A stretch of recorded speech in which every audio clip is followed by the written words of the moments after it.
Water retention is so annoying. We can't tell if we're overweight or if we're just holding water. It can be very, very frustrating. But in this video, I'm going to give you 3 surefire ways that you can start reducing some of that water retention. But first, I have to explain briefly how water retention occurs, especially when it has to do with sodium. You see, sodium chloride is sodium and chloride, just like the name implies. And sodium chloride is usually in a solid form. And when it combines with water, for instance, like with a soup, or if it combines with any kind of fluid, it becomes a liquid solution. That liquid solution creates what is called an isotonic state in the body, which causes us to retain water, generally in the tissues and sometimes on top of the muscle underneath the skin. So what we're trying to look at when it comes to water retention and how to reduce it is how we can change up that balance and how we can affect that so we don't have that superficial layer of water. You see, it comes down to a super delicate balance when it comes to sodium and water within the body. What a lot of people don't realize is that too little sodium can cause the body to hold on to sodium and consequently hold on to water. So actually being dehydrated and not consuming enough sodium can literally cause you to hold more water and be more puffy and weigh more. But additionally, too much sodium and not enough water, and too much sodium and too much water can cause the issue too.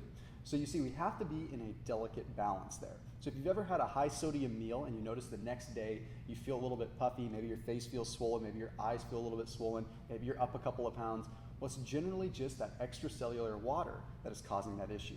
So let's get down to the fun stuff. What are the 3 ways that you can reduce that bloating and reduce that water retention and get that nice jawline back that you want? The first one is dandelion root. Okay, whether you're getting it from a supplement or whether you're consuming some dandelion greens down towards the bottom of the leaf, you're going to get a positive benefit. You see, dandelion is what is called Taraxacum, and Taraxacum is a species of plant that has a direct effect on urine production. You see, it's simple. When you're retaining excess water, you want to have an increase in urine because that's going to change the fluid volume. That's going to change that fluid balance. You don't want to be doing it all the time. So if it's a particular day where you're feeling a little bit puffy, it might not be a bad idea to take a small amount of dandelion root or add some dandelion greens to your morning juice or smoothie to help your body flush out a little bit of the excess minerals, but don't overdo it. In a 2009 study by the Journal of Alternative and Complementary Medicine, it was found that 17 participants that consumed dandelion root extract over a period of time all had a dramatic increase in their urine production, resulting in a 5% decrease in fluid. This is pretty powerful, and it shows us directly that just taking some dandelion root can have a huge impact, usually by the effect of what is called Taraxasterol, which is the sterol that causes the kidneys to produce a little bit more urine. The next thing you can do to help out some of that excess water retention is to take up a little bit more magnesium.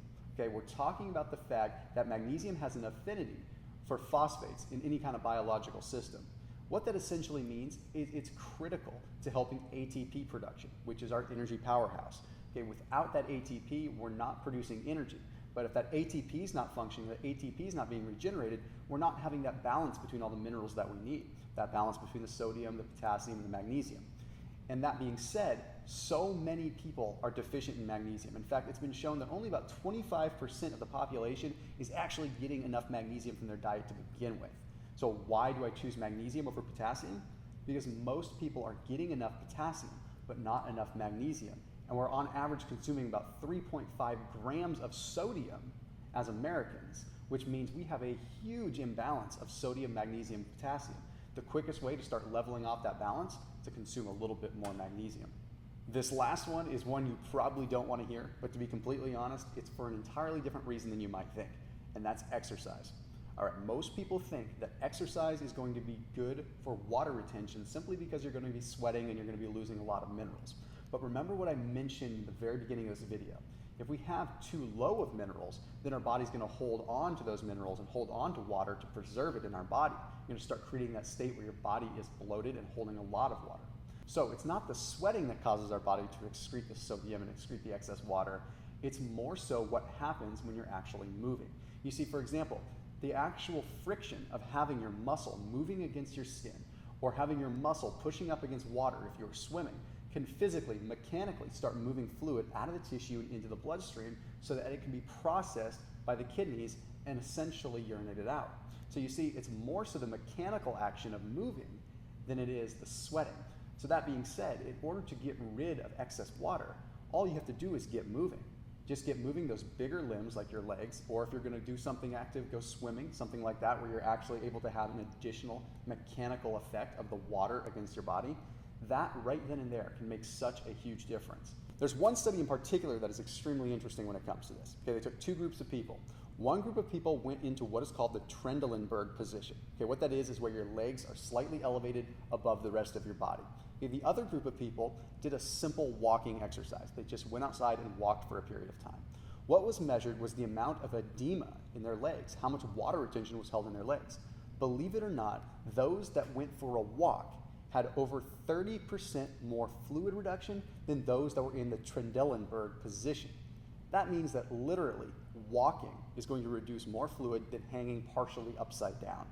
So there you have it. If you into Chinese food, you feel a little bit bloated, you feel a little bit puffy, go for a walk, go for a little bit of a swim, pop a little bit of extra magnesium, and if push comes to shove, take some dandelion root extract. You'll be right back to the races within a couple of hours. So as always, keep it locked in here on my videos so that you can make sure you're cutting through all the fluff, cutting through all the noise on the internet, and start finding what works best for you, your family, your business, and the rest of your life.